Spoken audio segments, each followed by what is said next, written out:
ꯑꯗꯨꯒꯨꯝꯕ ꯍꯨꯔꯥꯟꯕꯁꯤꯡꯗꯣ ꯃꯈꯣꯏꯅ ꯈꯔ ꯇꯧꯅ ꯅꯣꯡꯃꯒꯤ ꯍꯦꯟꯖꯤꯜꯂꯛꯑꯒꯗꯤ ꯃꯄꯥꯟꯗꯒꯤ ꯍꯨꯔꯥꯟꯕ ꯀꯟꯇꯦꯛ ꯇꯧꯔꯛꯈꯤꯅꯦꯕ ꯃꯈꯣꯏ ꯑꯗꯨ ꯑꯩꯈꯣꯏ ꯁꯨꯝ ꯌꯦꯡ ꯂꯩꯔꯁꯤꯔ ꯃꯥꯒꯤꯗ ꯆꯪꯕꯅꯤ ꯃꯥꯒꯤ ꯂꯅꯥꯏ ꯑꯣꯏꯖꯒꯅꯤ ꯑꯩꯒꯤꯗ ꯆꯪꯕꯅꯤ ꯑꯩ ꯂꯅꯥꯏ ꯑꯣꯏꯖꯒꯅꯤ ꯍꯥꯏꯕꯁꯦ ꯁꯨꯃꯥꯏꯅ ꯁꯨꯝ ꯌꯦꯡꯉꯒ ꯂꯩꯊꯣꯛꯑꯁꯤꯔ ꯅꯠꯇ꯭ꯔꯒꯅ ꯑꯩꯈꯣꯏ ꯀꯔꯝꯕ ꯑꯩꯈꯣꯏ ꯐꯤꯔꯦꯞ ꯑꯃꯈꯛ ꯂꯧꯍꯧꯁꯦꯕ ꯉꯁꯤꯒꯤ ꯃꯤꯐꯝꯁꯤꯗ ꯑꯩꯈꯣꯏ ꯐꯤꯔꯦꯞ ꯑꯃꯈꯛ ꯂꯧꯁꯤ ꯑꯣꯜ ꯕꯣꯟꯇꯔꯥꯄꯨꯔ ꯃꯩꯔꯥ ꯂꯨꯞꯅꯦꯕ ꯃꯐꯝꯁꯤꯗ ꯇꯤꯟꯕꯤꯔꯔꯤꯁꯦ ꯑꯩꯅ ꯆꯥꯎꯊꯣꯛꯅ ꯍꯥꯏꯖꯅꯤꯡꯕꯗꯤ ꯃꯩꯔꯥꯁꯦ ꯊꯣꯛꯑꯒꯗꯤ ꯊꯕꯛꯁꯦ ꯂꯣꯏꯅ ꯉꯝꯃꯤ ꯑꯗꯨꯕꯨ ꯊꯣꯛꯄꯗꯤ ꯀꯅꯥꯐꯥꯎ ꯊꯣꯛꯅꯤꯡꯗ꯭ꯔꯦ ꯃꯩꯔꯥꯒꯤ ꯃꯒꯨꯟꯁꯦ ꯀꯔꯤꯗꯒꯤ ꯃꯥꯡꯉꯛꯏ ꯍꯥꯏꯕꯁꯨ ꯑꯩ ꯌꯥꯝ ꯁꯥꯡꯅ ꯉꯥꯡꯖꯅꯤꯡꯗꯦ ꯃꯔꯝꯗꯤ ꯅꯪꯒꯤꯗ ꯀꯅꯥꯝ ꯂꯩꯇꯕꯅꯤꯅ मधु नंगना खंगदबगी तौबनी हाइबसे मनिंगदा सोइदना हाइरकनी एगी मांगदा हाइद्रगसु एगी निंगदा सोइदना हाइने मधुसु एकोय खंगगा चचे अदुगुमना ngasiगी खुनाइ सिदा एकोय angang naharol singse मांगदनबो होनबदा angang naharol singse मांगनबते होनयेबा अजेगी स्कूल दा तमिबा क्लास 9 10 कारिबा angang singse फेयरवेल मतमदा जू थयेबा दुकान दगी जू लेरगा मकोय फेयरवेल तौरेबा अदुगी हैना बिसे कदाय दगी हैना रे हाइबदु मसु अखोय खंगबा दरकार ओयेबा अदुना मरम ओरगा ऐ ngasiगी लेंबिरगलिबा मयाम पुनमक्की वाखलोन मममदी ऐ शेयर तौहनजनिंगबनी अदुगिदुना अखोय मतुंगी लाकदबा मैरा सिंसे अनौ अनौबा थौना सुबा बिलान मिदासिदा अखोई लमजिंग मिरेबा ओजासिंग तेसिंग अखोइना अखोई प्रेसिडेंट अमदी सेक्रेटरी मोइना इमासिंग याम पनु बहाम नमक्तदा खुरमजे मरु ओइना अखोई नुपी लान हाइबसे डिसेंबर सापन कुंथ्रा मापनगी डिसेंबर की तांग 32 साइतै नसुजाम फजना आइबिखरे असुमना ब्रिटिशना मणिपुर लौसलबा मतुंगा मैतै नुपासिंगा मसाइगी चिंगदगी उ यालुरगा युम सा असे आदि पुलिस की प्रॉब्लम मै थारबदगी अदो हारदगी मैतै नुपिसिंगसिगी थमोइदा यामना चाथेकपा लमंदी खुंबा ngamdaba अदुगी सापोसे फावरखिबनी अदुगा मरु ओइना अखोइगी अथौबा बिटिकेंद्रजीत अमदी थंगाल जेनारे मियाम मांगदा फारसी तौदुना हाटखिबसे मसिदगी मरु ओइना मैतै नुपासिंगदा नतना अखोइगी मैतै लेबाक्ता लेरबा मैतै नुपिसिंगी थमोइदा चावरबा इहुला इहवमा होरखिबनी अदुगा लोइनाना ngसागी चेंग तांगगी थौदो मैतै सिंगना वाना सुजरगा ngसागी संगारीदा होलकपा चेंग सिंगदो आदि सरकारना लौसलगा अफबा चेंगदुना मपानदा थादोकपा फतबा चेंगदुना मैतै की तांग ममंदा मैतै लेबाक्ता द्रोनबा मसि म्यामसिंगी इहौ क्या मैतै नुपिसिंगना पाइखतपा होरखि अदुगा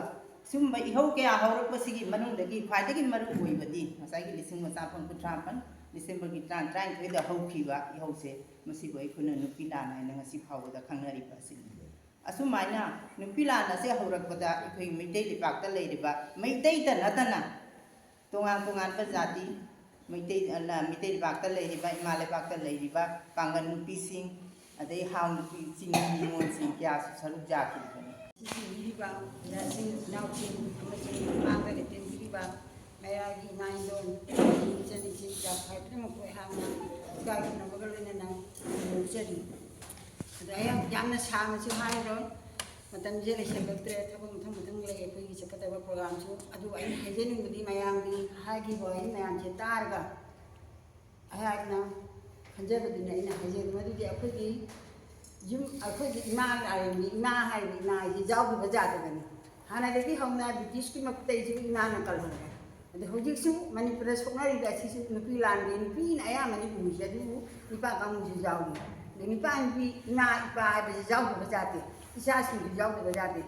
अदु अखोय हुजिक जुम जुम गुदिंग लेजिबा जुम पुना मक्ता लेजिबा ममा पुना मंगना मपादगी ममानि हे हंबा आई इसानिपी आई इसानिपा कदाइदा चली करी तौरी मान हंजलपदा चाक चा बिसे करीनो ꯑꯗꯩ ꯃꯥ ꯀꯔꯝꯍꯥꯏꯅ ꯇꯨꯝꯃꯤ ꯀꯔꯤ ꯇꯧꯔꯤ ꯃꯥꯒꯤ ꯄꯣꯀꯦꯠ ꯐꯥꯎꯗ ꯃꯥꯅ ꯌꯦꯡꯕꯁꯦ ꯀꯨꯞꯅ ꯌꯦꯡꯉꯗꯤ ꯍꯧꯖꯤꯛꯀꯤ ꯃꯇꯝꯁꯤꯅ ꯆꯦꯛꯁꯤꯟꯕꯒꯤ ꯌꯥꯝ ꯃꯊꯧ ꯂꯩ ꯆꯥꯔꯤꯕ ꯊꯛꯏꯕ ꯀꯅꯥꯒ ꯇꯤꯟꯅꯔꯤꯕ ꯀꯩꯗꯧꯔꯤꯕꯁꯤ ꯃꯃꯥ ꯄꯨꯝꯅꯃꯛ ꯈꯪꯗꯣꯔꯤꯅꯤ ꯈꯪꯗꯕ ꯌꯥꯔꯣꯏ ꯑꯗꯩ ꯃꯃꯥ ꯍꯥꯏꯁꯦ ꯌꯥꯝꯅ ꯆꯦꯛꯁꯤꯟꯐꯝ ꯊꯣꯛꯏ ꯑꯗꯨ ꯇꯥꯏꯅꯐꯝꯁꯨ ꯃꯃꯥꯅꯤ ꯃꯆꯥ ꯐꯔꯦ ꯃꯄꯥꯒꯤ ꯃꯤꯡꯆꯠ ꯑꯗꯩ ꯃꯆꯥꯗꯨꯅ ꯃꯥꯡꯉꯛꯑꯒꯅ ꯃꯃꯥꯁꯤꯅ ꯇꯧꯍꯜꯂꯤꯅꯤ ꯃꯃꯥꯁꯤꯅ ꯃꯥꯡꯍꯜꯂꯤꯅꯤ ꯃꯃꯥ ꯍꯥꯏꯁꯦ ꯄꯨꯝꯅꯃꯛꯀꯤ ꯇꯥꯏꯅꯐꯝꯅꯤ ꯋꯥꯖꯕꯗꯤ ꯃꯃꯥꯁꯤꯅꯤ ꯏꯃꯨꯡ ꯃꯅꯨꯡꯒꯤ ꯊꯕꯛꯄꯨ ꯁꯨꯒꯗ꯭ꯔꯥ ꯃꯆꯥꯁꯤꯡꯕꯨ ꯌꯦꯡꯁꯤꯟꯒꯗ꯭ꯔꯥ ꯑꯗꯨ ꯃꯃꯥ ꯍꯥꯏꯕ ꯃꯃꯥꯁꯤ ꯌꯥꯝꯅ ꯃꯊꯧ ꯇꯥꯏ ꯑꯗꯨꯅ ꯑꯗꯨ ꯇꯧꯕ ꯇꯥꯔꯗꯤ ꯑꯩꯈꯣꯏ ꯃꯩꯔꯥꯅ ꯑꯩꯈꯣꯏ ꯃꯌꯥꯝ ꯄꯨꯟꯕꯗ ꯅꯠꯇꯅ ꯌꯨꯝꯒꯤ ꯑꯩꯈꯣꯏ ꯏꯃꯥ ꯑꯃꯃꯝ ꯑꯣꯏꯕꯁꯤꯡ ꯑꯁꯤꯅ ꯏꯆꯥꯁꯤꯡ ꯑꯁꯤ ꯌꯥꯝ ꯀꯨꯞꯅ ꯌꯦꯡꯁꯤꯟꯕꯤꯒꯗꯕꯅꯤ ꯃꯥꯒꯤ ꯃꯇꯝ ꯇꯨꯝꯃꯤ ꯍꯧꯒꯠꯂꯛꯄꯗꯩꯅ ꯃꯥ ꯀꯔꯤ ꯇꯧꯔꯤ ꯇꯧꯐꯝ ꯊꯣꯛꯄ ꯃꯌꯥꯝ ꯃꯥꯒꯤ ꯄꯤꯖꯔꯅꯤ ꯄꯤꯊꯛꯑꯅꯤ ꯃꯥ ꯂꯥꯏꯔꯤꯛ ꯄꯥꯕ꯭ꯔꯥ ꯈꯣꯠꯄ꯭ꯔꯥ ꯀꯩꯗꯧꯕꯗ ꯀꯗꯥꯏꯗ ꯆꯠꯂꯤ ꯁ꯭ꯀꯨꯜ ꯆꯠꯂꯤꯗꯨꯁꯨ ꯀꯩꯗꯧꯕ ꯍꯥꯟꯅꯗꯤ ꯇꯧꯔꯝꯗꯦ ꯍꯧꯖꯤꯛꯇꯤ ꯁ꯭ꯀꯨꯜꯗ ꯆꯠꯂꯁꯨ ꯋꯥꯏꯁꯦ ꯇꯧꯖꯒꯦ ꯍꯥꯏꯅ ꯑꯩꯅ ꯈꯟꯖꯔꯝꯕꯅꯤ ꯑꯃꯨꯛ ꯍꯥꯏꯗꯣꯛꯄꯤꯔꯕꯅꯤ나 ꯑꯩꯁꯨ ꯃꯌꯥꯝꯕꯨ ꯏꯀꯥꯏ ꯈꯨꯝꯅꯖꯕ ꯎꯠꯆꯕꯒ ꯂꯣꯏꯅꯅ ꯉꯁꯤꯒꯤ 35 ꯁꯨꯕ ꯅꯨꯄꯤ ꯂꯥꯟ ꯅꯤꯡꯁꯤꯡ ꯅꯨꯃꯤꯠ ꯃꯣꯟꯇ꯭ꯔꯥꯄꯨꯔꯗ ꯂꯩꯔꯤꯕ ꯃꯩꯔꯥ ꯂꯨꯞ ꯃꯔꯤ ꯁꯦꯟ ꯀꯦꯊꯔꯤꯟ ꯃꯩꯔꯥ ꯄꯥꯏꯕꯤ ꯂꯨꯞ ꯑꯗꯨꯗꯤ ꯑꯩꯈꯣꯏꯒꯤ ꯏꯃꯥ ꯂꯥꯏꯔꯦꯝꯕꯤ ꯃꯩꯔꯥ ꯂꯨꯞ ꯑꯗꯩꯗꯤ ꯑꯩꯈꯣꯏꯒꯤ ꯂꯤꯡꯊꯣꯏꯉꯝꯕꯤ ꯃꯩꯔꯥ ꯂꯨꯞ ꯑꯗꯒꯤ ꯃꯈꯥ ꯂꯩꯀꯥꯏꯒꯤ ꯑꯣꯏꯅ all ꯃꯣꯟꯇ꯭ꯔꯥꯄꯨꯔ voluntary women welfare association ꯂꯨꯞ ꯃꯔꯤ ꯉꯁꯤ ꯃꯣꯟꯇ꯭ꯔꯥꯄꯨꯔꯗ ꯌꯥꯝ ꯖꯪꯖꯪ ꯂꯥꯎꯅ ꯍꯤꯡꯅ ꯂꯩꯔꯤ ꯉꯁꯤꯒꯤ ꯑꯗꯨꯒꯨꯝꯕ ꯂꯨꯞ ꯃꯔꯤꯅ ꯁꯤꯜ ꯂꯥꯡꯅ ꯄꯥꯡꯊꯣꯛꯄꯤꯔꯤꯕ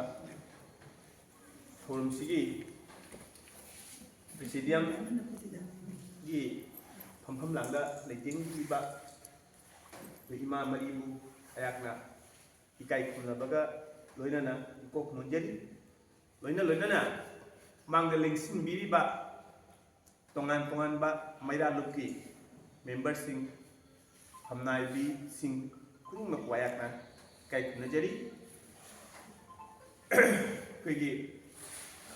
ꯃꯃꯥꯡꯗ ꯉꯥꯡꯕꯤꯈꯤꯕ ꯑꯩꯈꯣꯏ ꯆꯨꯅꯤ ꯂꯥꯜꯅ ꯌꯥꯝ ꯐꯖꯅ ꯐꯣꯡꯗꯣꯛꯄꯤꯈ꯭ꯔꯦ ꯑꯩꯈꯣꯏꯒꯤ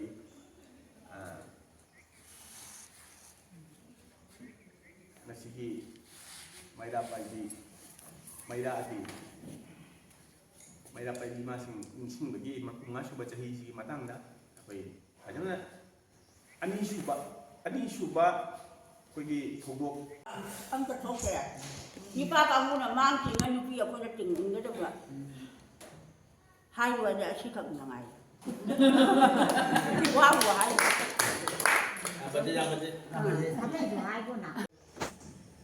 ꯆꯍꯤ 2014 ꯅꯨꯄꯤ ꯂꯥꯟ ꯅꯨꯃꯤꯠꯀꯤ ꯃꯤꯐꯝꯁꯤꯗ ꯂꯦꯡꯕꯤꯔꯛꯏꯕ ꯑꯩꯈꯣꯏꯒꯤ ꯗꯥꯏꯁꯇ ꯂꯩꯇꯦꯡꯕꯤꯔꯤꯕꯤ ꯏꯃꯥꯁꯤꯡ ꯂꯣꯏꯅꯅ ꯑꯩꯈꯣꯏꯒꯤ ꯈꯨꯡꯒꯪꯒꯤ ꯏꯃꯥ ꯊꯧꯅꯥ ꯂꯩꯕꯤ ꯏꯃꯥ ꯄꯨꯝꯅꯃꯛꯄꯨꯁꯨ ꯑꯩꯅ ꯚꯛꯇꯤ ꯀꯠꯆꯕꯒ ꯂꯣꯏꯅꯅ ꯑꯩꯈꯣꯏꯒꯤ ꯂꯦꯡꯕꯤꯔꯤꯕ ꯑꯣꯖꯥꯁꯤꯡ ꯄꯨꯝꯅꯃꯛꯄꯨ ꯑꯩꯅ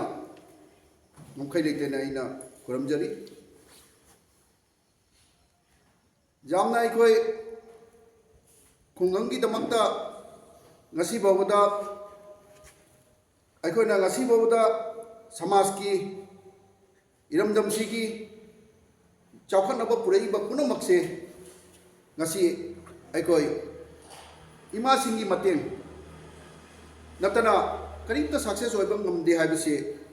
akoi 1904 dagi akoi fajana mayek lana akoi maiti gi maru oina maiti gi samaj ta akoi fajana uba pham aduna aina chawthokna hayening badi ngasi gi mifam sida akoi isa isa gi thabakna kanman gidra haidra akoi sigalaga haina basu yawi ado chahi gi manungda koina chahi numit ngasi numit sidi akoi maru oina akoi thamoi da akoi gi pen namadi akoi gi mamangai da ima singhina tawramba singdo gi wakhanda pusallaga akoi masen aina hayaning badi ima masenta oinasu adagi akoina tawrambasingsi amaga amaga idea se exchange tawnaraga tungda lakadaba aikoi gi punsigi phibam se semba jabada mateng pangadra ina ina khanje aina hajaningbadi ngasi imagi mateng aibase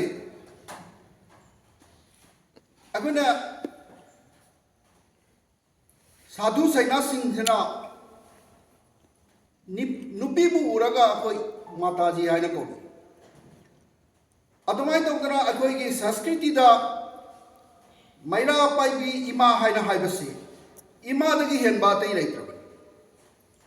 इमा हाइबा आइगी इचनसु होइसनु इमासु आइगी इचेसु होइसनु मैरा गी लुक्तबु चलदी इमा हाइबगी खुदम दोगा इमा की मिंथोन का लोइना ना अदो मोई को अखुना रिगार्ड्स अगो इकाय खुमनाबा उतना दना चगल गदमनी असिनी आइगी मयाम दा एना हाइजनिंगबा मैरा पाइबी इमा आइबसेगी मरु ओइबा अखोइना लाइलासु पाबदसु एको फजना थेंगनै दो मतम मदुदा तोरंबा इमा सिंगी लिंजेन दो कोई कांगोन दबो इना ngasi bon prapuna singuna सिलिबस याम थाकती मरमदी ngasi हे करिगुम्बा बोंद्रा बन करिगुम्बा तहुदबा बसे अतोप मैत्री समाज जामना इकाई निमाय बमसकी अनि सुबदा असिकी दबदा लाकिनिबा बाय म्याम टाइस्ट लेटेंग बिनिबा उजासिंग बहाक न खरमजरी इकाई बुचरी याकी मया सिगी मरमदा थैदोकना नॉलेज लेजते अनोबु इना ताजा बा उजबदा मतम अमदा अंग्रेजना मणिपुर से खुदम चलो मतमदा इमा सिंहना मखोगी खुतांग पारिबा मखोई मखुता पारिबा नोमयदु मखोई मैरा पाइबी इमा सिंहना कंधादुना मखोई मनिंग तंबा खुदम चलो ngam असिगुम्बा कया अमा ताजे अनि सुबुदा खोइना नसाइगी वंगांगो सिंना हाइबी किबदा मैरा पाइबीना करी करी तवजाई खुनसिगी ओक्तबा अमा अमा निसा चाबा कांगुसिदा मसिग मतांग इन हाइजनिंगदी मैरा पाइबी से पुल्लगा तौदे नति मैरा पाइबी मा सिंगदना इमा इमुंगदा लेना लेना मोय मचा सिंगदो फजना वारक बाते बिबसिना अहेन मनने खंजनि कइने मैरा पाइबी पुल्लगा वारक बदि ngमयाबा लंबीदा चलिबा अमा अमा तौबा सिंगदे पुल्लगा मना वारक कनि जुमदा लेरिबा मचा मसु सिंगदो मत फजना वारक पिबा वासु वारैमी तसेंबदी दम हाइना बायवानी अखोई बोनक्राबजी जाम चौखटबा मैती खुलकता खुजाव मनी अखोइना फटबा खितम उइदना अफबस मयाम लई दो मीटिंग खुदिंग मकी अफबस नमता पुथोंना ngang bide खली ममांगदा